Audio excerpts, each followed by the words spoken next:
তো এই মারাত্মক গরমে তোমরা এরকম ঠান্ডা ঠান্ডা আইসক্রিম বাড়িতেই বানাতে পারবে খুব সহজেই। তো কি কি লাগছে দেখে নাও। আইসক্রিম মিক্স পাউডার, তো যেটা তোমরা ফ্লিপকার্ট থেকেই পেয়ে যাবে, 60 টাকা করে দাম নেবে। চকলেট সিরাপ লাগছে, আর তোমার লাগছে ডেয়ারি মিল্ক চকলেট। তো এই আইসক্রিমের যে পাউডারটা সেটা তোমরা যদি নাও ইউজ করো তাও আমি বলে দেবো কি করে বানাতে হবে, কিন্তু আরো দুটো উপকরণ লাগবেই। তো চলো এবার বসানো যাক। তো আমি প্যান নিয়ে নিয়েছি, এবার আমি গ্যাসের মধ্যে বসিয়ে দেবো। এক এক করে তোমরা দেখতে থাকো কি করছি আমি। তো ফার্স্টে একটু তোমার দুধ লাগবে,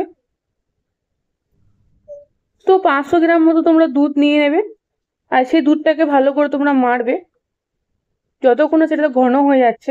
যখন ঘন হবে তখন তার মধ্যে একটু গুঁড়ো পাউডার দিয়ে দেবে, মানে যে কোনো তোমার পাউডার দিতে পারো, ঠিক আছে। কেউ যদি ওই আইসক্রিম পাউডারটা না ব্যবহার করতে চাও তাহলে সে তোমার কর্নফ্লাওয়ার নিতে পারো। 1 চামচ মতো কর্নফ্লাওয়ার দিয়ে দেবে, সেটাকে ভালো করে তোমার ম্যারিনেট করবে, ভালো করে মাখিয়ে নেবে, গুঁড়ো পাউডার দিয়ে দেবে। আর ওই আইসক্রিম পাউডার তোমার থাকলে দেবে, না থাকলে কোনো দরকার নেই। এই আইসক্রিম পাউডারটা সবকিছু এমনিতেই মিক্স করা থাকে, কর্নফ্লাওয়ার থাকে, চিনিও থাকে। আর না থাকলে তারপর সব কিছু দেবে, পরিমাণ মতন চিনি দিয়ে দিলে। এবার তোমার ডেয়ারি মিল্ক চকোর একটা বা দুটো দিয়ে দেবে। তারপর ওর মধ্যে ছড়িয়ে দেবে চকলেট সিরাপ। তারপর 3-4টে জিনিসকে ভালো করে মিক্স করবে। তারপর এটাকে মিক্স করার পর হালকা করে ঠান্ডা করে নেবে। তো ঠান্ডা হওয়ার পর মিক্সির মধ্যে যেটা তোমরা ম্যারিনেট করলে, তো সেইগুলো উপকরণগুলো সব এখানে দিয়ে দেবে। তারপর এটাকে ঠান্ডা করে নেবে, তার ফ্রিজের মধ্যে 0.5 ঘন্টা ভরে রেখে দেবে। তো 0.5 ঘন্টা রাখার পর এটা মিক্সির মধ্যে ভালো করে মিক্স করে নেবে 5 থেকে 6 মিনিট মতো। 5 থেকে 6 মিনিট মতো মিক্স করার পর দেখতে পাচ্ছ কি সুন্দর মতো ডো হয়ে গেছে। তো এবার বাটির মধ্যে তোমরা একটু আইসক্রিম সিরাপ নিয়ে নেবে, ভালো করে এটা তোমার মানে পরিবেশন করার জন্য বা ডেকোরেশন করার জন্য বলতে পারো, দেখতে ভালো লাগবে সেই জন্য। তার মধ্যে যেটা তোমার মিক্স করলে সেটা তোমার ওর মধ্যে দিয়ে দেবে।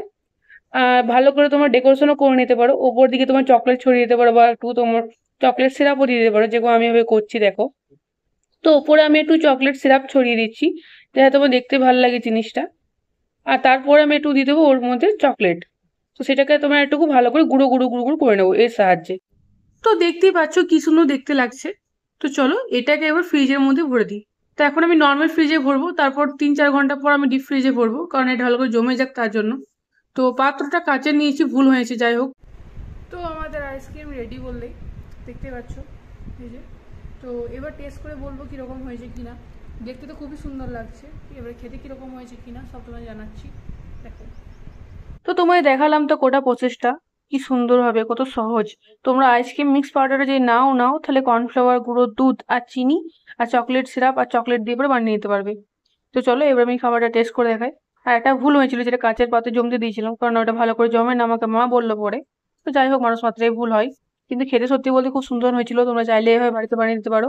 আর কিরকম লাগলো তোমাদের বলো, আর এরকম ধরনের ভিডিও দেখতে হলে আমাকে ফলো করো।